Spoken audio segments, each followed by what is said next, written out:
धन्यवाद। आज आप इस प्रेस कॉन्फ्रेंस के लिए आए हैं। एक बहुत ही गंभीर और महत्वपूर्ण मसले पर यह प्रेस कॉन्फ्रेंस है। बंधुगण, आप जानते हैं कि आम आदमी पार्टी के नेता, राज्यसभा के सांसद संजय सिंह जी की कल ईडी ने गिरफ्तारी की है। शराब घोटाले के केस में गिरफ्तारी हुआ है और उसको लेकर जिस प्रकार की राजनीति आम आदमी पार्टी कर रही है, ये आज पूरा देश देख रहा है। यह आम आदमी पार्टी का चरित्र है। सीना ठोक करके घोटाला करो और जब पकड़े जाओ तो उस पर राजनीति आरंभ कर दो। मैं आज सवाल पूछना चाहता हूं आम आदमी पार्टी से कि अभी 3-4 दिन पहले पंजाब में सुखविंदर सिंह कैरा, जो पंजाब के कांग्रेस के विधायक हैं, ड्रग्स केस में उनकी गिरफ्तारी होती है। उनको ड्रग्स के केस में अरेस्ट किया जाता है। पुराना केस था, केस चल रहा था, गिरफ्तारी होती है। आम आदमी पार्टी प्रेस कॉन्फ्रेंस करके कहती है law will take its own course. जब पंजाब में जहां आपकी सरकार है, वहां पर कांग्रेस, जो आपकी विपक्षी पार्टी है, जब उसके सदस्य और उसके विधायक गिरफ्तार होते हैं तो law will take its own course. और जब आपके विधायक या आपके सांसद गिरफ्तार होते हैं शराब घोटाले में, वहां ड्रग्स का केस था, यहां शराब का केस है, तो आप कहते हैं law should not take its course. ये तो बौखलाहट का मामला है। ये डबल स्टैंडर्ड आखिरकार क्यों है? यह सवाल भारतीय जनता पार्टी आज आम आदमी पार्टी से पूछना चाहती है। बंधुगण, आखिरकार ये शराब घोटाला क्या है और ये जो गिरफ्तारी हुई है संजय सिंह जी की, ये क्यों हुई है? आप सभी जानते हैं 2022 में शराब घोटाले को लेकर, ये जो लिकर स्कैम हुआ था दिल्ली के अंदर, इस शराब घोटाले को लेकर सीबीआई ने, सेंट्रल ब्यूरो ऑफ इन्वेस्टिगेशन ने एक केस दर्ज किया था। क्योंकि इस पूरे मामले में मनी लॉन्ड्रिंग हुई थी और जहां भी मनी लॉन्ड्रिंग होती है वहां प्रवर्तन निदेशालय, अर्थात जिसको अंग्रेजी में एनफोर्समेंट डायरेक्टरेट ईडी कहते हैं, वह भी केस दर्ज करता है। और चूंकि यहां मनी लॉन्ड्रिंग हुई थी, इसलिए ईडी ने भी केस दर्ज किया। कई लोग इसमें जेल में गए। मनीष सिसोदिया जेल में गए, कुछ अधिकारी भी इसमें जेल में गए हैं और कुछ व्यवसायी जो इस पूरे प्रक्रिया में, घोटाले में जुड़े हुए थे, वो भी जेल में गए। आप सभी जानते हैं कि कुछ व्यवसायी जो जेल में गए थे, कुछ बिजनेसमैन जो जेल में गए थे एक्साइज स्कैम में, शराब घोटाले में, उनमें से एक दिनेश अरोड़ा थे। आगे चलकर दिनेश अरोड़ा ने कहा कि मैं गवाही दूंगा, मैं अप्रूवर बनूंगा। वो अप्रूवर बने और जब दिनेश अरोड़ा अप्रूवर बने तो जिस प्रकार की बातों को उन्होंने सामने रखा, वो आज पब्लिक डोमेन में है। मैं जो भी कह रहा हूं अपने मन से नहीं कह रहा। मेरे पास कुछ ऐसा इंफॉर्मेशन नहीं है जो किसी और ने मुझे बताया है। ये सब कुछ पब्लिक डोमेन में है that Dinesh Arora turned into an approver. एक बार अप्रूवर बनने के पश्चात उन्होंने बहुत महत्वपूर्ण बातों की खुलासा की। किन बातों की खुलासा दिनेश अरोड़ा ने किया? दिनेश अरोड़ा जो अप्रूवर है, उसने कहा 2020 में, 2020 में संजय सिंह जी ने फोन किया दिनेश अरोड़ा को और संजय सिंह जी ने मुलाकात की दिनेश अरोड़ा के साथ। दिनेश अरोड़ा जो बिजनेसमैन है, जो रेस्टोरेंट चलाते हैं दिल्ली में, उनको संजय सिंह जी ने 2020 में फोन करके कहा कि चुनाव दिल्ली के आ रहे हैं, मोटा पैसा इकट्ठा करना है, आप रेस्टोरेंट और बार वालों से बात करो और ये पैसा इकट्ठे करने का काम करो। और आप देखिए किस प्रकार से इस बात को लेकर पैसा इकट्ठा करने का काम दिनेश अरोड़ा ने पूरे दिल्ली में बिजनेसमैन और बार के जो सदस्य थे उनको लेकर, उन्होंने रेस्टोरेंट और बार के जो लोग थे उनको लेकर एक मोटा माल इकट्ठा दिनेश अरोड़ा ने किया। और केवल संजय सिंह ही इन्वॉल्व हो ऐसी बात नहीं है। संजय सिंह ने दिनेश अरोड़ा को मनीष सिसोदिया से भी मिलवाया और बाद में लाखों में पैसा कलेक्शन करके ये पैसा मनीष सिसोदिया और संजय सिंह के हवाले दिनेश अरोड़ा ने किया। बदले में क्या मिला? बदले में दिनेश अरोड़ा को क्या मिला, जिसको अंग्रेजी में क्विड प्रो को कहते हैं। आप अगर चार्जशीट पढ़ेंगे तो दिनेश अरोड़ा खुद स्वीकार करते हैं कि उनका कोई मामला एक्साइज डिपार्टमेंट में फंसा हुआ था। Some of his issues were stuck in the excise department, और बदले में दिनेश अरोड़ा ने कहा मैंने मोटा माल इकट्ठा किया है, ये पैसा मैंने मनीष सिसोदिया और संजय सिंह को दिया है संजय सिंह के कहने पर, तो मुझे इस एक्साइज के केस से निकाला जाए, मुझे इस एक्साइज के काम में मदद की जाए। मनीष सिसोदिया ने संजय सिंह के कहने पर एक्साइज के केस में मदद करते हुए दिनेश अरोड़ा को मदद दिया।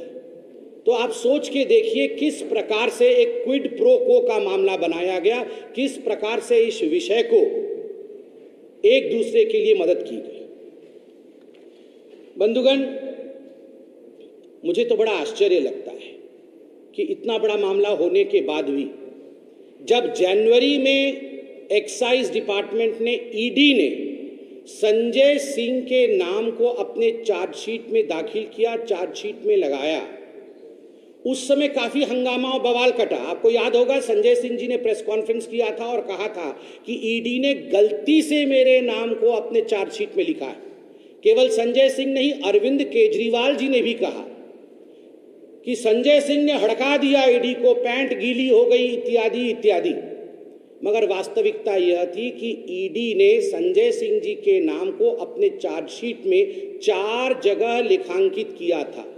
The ED had put the name of Sanjay Singh at 4 places, जिसमें से 3 जगह सही था, 1 जगह टाइपो एरर होने के कारण नाम जुड़ गया था, जिसको कि कोर्ट में ईडी ने कहा कि 3 जगह जो संजय सिंह के नाम को लिखा गया है ये सही लिखा गया है। उसके बावजूद जिस प्रकार का ड्रामा संजय सिंह, अरविंद केजरीवाल और आम आदमी पार्टी ने किया है, यह सब आप देख सकते हैं। आपके सामने अरविंद केजरीवाल और संजय सिंह ये झूठ बोल रहे थे कि ईडी के चार्जशीट में उनका नाम नहीं था। ये शराब नीति आखिरकार क्या है इसके बारे में भी मैं बताऊंगा, मगर कल मुझे बड़ा आश्चर्य लग रहा था कि अरविंद केजरीवाल कल रात को कह रहे थे कि संजय सिंह के घर से कुछ नहीं निकला। अगर कुछ नहीं निकला तो गिरफ्तारी कैसी हो सकती है? आप मुझे ये बताइए कि जो पिक पॉकेटर होता है, जो जेब कतरा होता है, जब जेब कतरा पकड़ा जाता है तो उसके घर से, उसके जेब से बटुआ निकलता है, उसके जेब से एक पर्स निकलता है। जब चेन स्नैचर पकड़ा जाता है तो उसके घर से, उसके जेब से वो सोने की चेन निकलती है जिसे छीन के वो भाग रहा होता है। जब चिंदी चोर पकड़ा जाता है, छोटा सा चोर पकड़ा जाता है, तो उसके घर से टूटी, बकेट, जो इत्यादि वो चोरी का सामान इकट्ठा करता है, वो चोरी का सामान निकलता है। जब डकैत पकड़ा जाता है तो उसके घर से छर्रे और कट्टे पकड़े जाते हैं। मगर जब भ्रष्टाचार का डॉन पकड़ा जाता है तो उसके घर से बटुआ नहीं निकलता, उसके घर से चेन नहीं निकलता, उसके घर से कोई चोरी का टोटी नहीं निकलता, उसके घर से छर्रे और बंदूक नहीं निकलते, उसके घर से इंक्रिमिनेटिंग डॉक्यूमेंट्स अर्थात दस्तावेज निकलता है। दस्तावेज जो कई बार मोबाइल फोन के अंदर और कई बार लैपटॉप के अंदर बंद होता है, ऐसे दस्तावेज निकलते हैं। और आज मैं सूत्रों के हवाले से कह सकता हूं, मीडिया के सूत्रों के हवाले से ये खबर है कि जिस प्रकार कल रेड हुआ संजय सिंह जी के घर में और जो दस्तावेज संजय सिंह जी के घर से निकले वो आम आदमी पार्टी के बहुत ऊपर तक पहुंच रहे हैं, इंगित बहुत ऊपर तक हो रहा है। As far as the incriminating documents that have been procured from the house and the premises of Sanjay Singh is concerned, as far as media sources are to be believed, they say that these documents are going to increment, these are going to, in fact, ये फंसाएगी, ये किसी न किसी ऐसे व्यक्ति को फंसाएगी जो आम आदमी पार्टी के चेन में बहुत बड़ा है। आज आप एक बात जान लीजिए, ये आम आदमी पार्टी ये कोई जेब कतरा नहीं है, ये आम आदमी पार्टी कोई चेन स्नैचर नहीं है, ये आम आदमी पार्टी कोई चिंदी चोर नहीं है, ये आम आदमी पार्टी कोई साधारण डकैत नहीं है, ये डॉन है, भ्रष्टाचार के डॉन। इस कारण से जिस प्रकार की बौखलाहट आम आदमी पार्टी में आज देखने को मिल रहा है, ये पूरा हिंदुस्तान देख रहा है। और जहां तक अरविंद केजरीवाल और आम आदमी पार्टी का सवाल है, ये जो प्रश्न बीच बीच में उठाते हैं और कहते रहते हैं कि आज इन्होंने मनीष सिसोदिया को गिरफ्तार कर लिया, आज इन्होंने फलाने को गिरफ्तार कर लिया, कल हो सकता है इसको गिरफ्तार कर ले, क्यों नहीं? Law will take its own course. और कानून में साधारणतः असेंडिंग ऑर्डर में गिरफ्तारी होती। पहला छोटा चोर पकड़ा जाता है, उसके घर से फिर कागज निकलता है, फिर वो बताता है कि अरे मुझे तो फलाने ने बताया था। उसके बाद बड़ा चोर पकड़ा जाता है, उसके बाद थोड़ा बड़ा चोर और पकड़ा जाता है, और अंततोगत्वा सबसे बड़ा जिसके कहने पर ये सब कुछ हुआ था वो पकड़ा जाता है। इस कारण से इसमें किसी प्रकार का संदेह मत रखिए कि किसी को छोड़ा जाएगा। जो लोग इन्वॉल्व हैं इस शराब घोटाले में, क्योंकि इसमें करोड़ों के राजस्व की नुकसान हुई, करोड़ों के राजस्व का नुकसान हुआ है। जो लोग इसमें इन्वॉल्व हैं उनमें से किसी को भी नहीं छोड़ा जाएगा, किसी को भी नहीं बख्शा जाएगा। मुझे याद है, जहां तक ये शराब घोटाला है, 22 मार्च 2021 को नई शराब नीति, न्यू एक्साइज पॉलिसी दिल्ली सरकार ने बनाया था और 17 नवंबर 2021 को इसे लागू किया गया था। 17 नवंबर 2021। उस समय खुद अरविंद केजरीवाल जी ने प्रेस कॉन्फ्रेंस करके कहा था कि पूरे विश्व में इस प्रकार की शराब नीति कहीं नहीं होगी, राजस्व आगे बढ़ेगा, हम माला माल हो जाएंगे। पहली बार पूरे विश्व में ऐसा हुआ कि बोतलें तो ज्यादा बिकी, पैसा कम आया। ऐसा आप बताइए, दुनिया में कहीं आपने सुना है? शराब की बोतल ज्यादा बिके और पैसा और राजस्व कम आए, ऐसा पूरे विश्व में कहीं नहीं होता है। ये पहली बार पूरे विश्व में ऐसा हुआ। बंधुगण, भारतीय जनता पार्टी ने कुछ सवाल बार बार पूछे थे। आज दोबारा ये सवाल शराब नीति को लेकर, संजय सिंह को लेकर, मनीष सिसोदिया को लेकर मैं दोबारा पूछता हूं, क्योंकि संजय सिंह भी गिरफ्तार हुए। आपने पहली बार ऐसा हुआ दिल्ली में, और क्यों किया ऐसे कि कानूनी सलाह के बावजूद आपको एक्साइज डिपार्टमेंट ने कानूनी सलाह दिया था कि आप अपने पुराने शराब नीति को मत बदलिए। उसके बावजूद आपने पुराने शराब नीति को बदला। क्या कारण था आपने बदला? क्या कारण था कि मैन्युफैक्चरर के हाथ में रिटेल देना यह गैर कानूनी है, मगर आपने मैन्युफैक्चरर के हाथ में रिटेल दिया? क्या कानून था कि पहली बार हिंदुस्तान के किसी राज्य में ऐसा हुआ कि पहले शराब पे कमीशन 6% का होता, 2% का होता था, माफ कीजिएगा, पहले 2% का कमीशन होता था, उसे बढ़ा करके 12% का कमीशन किया गया, और उसमें से राउंड ट्रिपिंग करके 6% आम आदमी पार्टी के ट्रेजरी में जाती थी, आम आदमी पार्टी कमाती थी। आप बताइए, 2% से 12% बढ़ाने का काम, शराब नीति में कमीशन बढ़ाने का काम कारोबारियों का, प्राइवेट इंडिविजुअल्स का, ताकि ये पैसा आम आदमी तक पहुंचे, इसके पीछे मनीष सिसोदिया और संजय सिंह थे। इसलिए बेधड़क कानून अपना काम करेगी, और जो लोग जनता के पैसा को शराब के माध्यम से लूटने का काम कर रहे थे उनको छोड़ा नहीं जाएगा।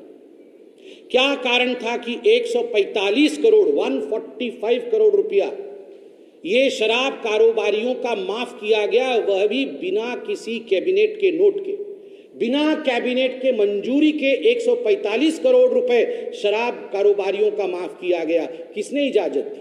अगर संजय सिंह जी और मनीष सिसोदिया इसमें रिस्पॉन्सिबल है तो क्या कानून उनको छोड़ देगी, या कानून का हाथ इनके गिरेबान तक पहुंचना चाहिए? एयरपोर्ट जोन में एयरपोर्ट अथॉरिटी ने शराब के ठेके खोलने को मना कर दिया। उसके बाद 30 करोड़ रुपए एयरपोर्ट जोन के जो लाइसेंस होल्डर थे शराब की दुकानों की, उनको आपने वापस कर दिया, जबकि ये पैसा जब्त होना चाहिए था। ये 30 करोड़ रुपए जनता का आपने वापस क्यों किया अपने मित्रों को? इसका जवाब संजय सिंह दे। संजय सिंह जी से हम यह भी पूछना चाहते हैं कि आप बताइए, आखिर क्या कारण था कि बिना किसी ठीक ठाक तरीके से रिसर्च किए हुए जिस शराब नीति को आप लेकर आए थे, अंततोगत्वा आपको यह शराब नीति वापस लेनी पड़ी? क्यों वापस लेनी पड़ी ये शराब नीति? अगर ये एक्साइज पॉलिसी ठीक थी तो इसे वापस लेनी क्यों पड़ी? आप यहां वहां की बातें करते हैं अरविंद केजरीवाल जी, मगर आप काम की बात कोई नहीं करते। आज आप बताइए, अगर आपने काम की बात की होती, कोर्ट में जाकर आपने सही आंकड़े रखे होते तो आपके deputy chief minister Manish Sisodia क्या आज तक जेल के अंदर होते? आप बताइए। आप तो कहते हैं कि मैं मनीष सिसोदिया जी को विश्व का सबसे अच्छा शिक्षा मंत्री मानता था, मेरे करीबी मित्र हैं। जब मनीष सिसोदिया जी गिरफ्तार हुए थे तो आप उनके घर चले गए थे, जैसे आज संजय सिंह के घर गए हैं। आप इनके घर चले गए, सब कुछ आपने किया, मगर कोर्ट में आपके पास अगर तथ्य होता तो पेश करते तो आज सत्येंद्र जैन और मनीष सिसोदिया बाहर होते, बेल पे, कोर्ट के अंदर नहीं होते, कोर्ट के अंदर वीआईपी ट्रीटमेंट नहीं ले रहे होते। जब भी कोई आम आदमी पार्टी से चाहे राशन कार्ड बनाने के लिए पकड़ा गया हो, चाहे फर्जी डिग्री के लिए पकड़ा गया हो, चाहे भ्रष्टाचार में पकड़ा गया हो, हमेशा उन मंत्रियों के साथ अरविंद केजरीवाल पहले तो खड़े होते हैं, उसके बाद टाएं टाएं फिस हो जाता है, उसके बाद वो एक दिन नजर नहीं आते हैं। संजय सिंह जी के साथ भी यही होने वाला है, संजय सिंह जी के साथ भी यही होने वाला है। औपचारिकता निभा दी, उनके घर पे जाके प्रेस कॉन्फ्रेंस करके अब मुड़ के देखने वाले नहीं है। और याद करिए, कल अरविंद केजरीवाल जी प्रेस कॉन्फ्रेंस में कह रहे थे पीएम बौखला गए, प्राइम मिनिस्टर डर गए। अरे संजय सिंह जी, ये शेर आया ये हर दिन नहीं चलता है कहानी। जब गुजरात के चुनाव थे, गुजरात के चुनाव के समय मनीष सिसोदिया जी की गिरफ्तारी हुई थी, आप ही ने प्रेस कॉन्फ्रेंस करके कहा था कि मनीष सिसोदिया की गिरफ्तारी हो गई, 6% वोट बढ़ जाएगा, आम आदमी पार्टी जीत जाएगी। आम आदमी पार्टी प्रचंड बहुमत के साथ गुजरात में सरकार बना रही है, इसलिए मोदी जी डर गए हैं। जमानत जब्त हुई आपकी, एक सीट नहीं जीत पाए आप वहां पर। और आज फिर से वही डायलॉग, डर गए, बौखला गए। अरविंद जी, हम डरे नहीं, हम बौखलाते नहीं, हमने कमर कसा है, भ्रष्टाचार को मिटाना है।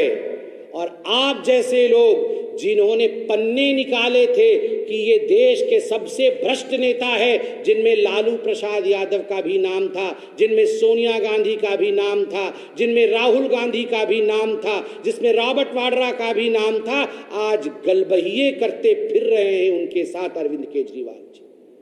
आपके ही शब्द थे कि ये देश के सबसे भ्रष्ट नेता हैं, उनके साथ आज घमंडिया अलायंस आप बना रहे हैं, डरे घमंडिया अलायंस।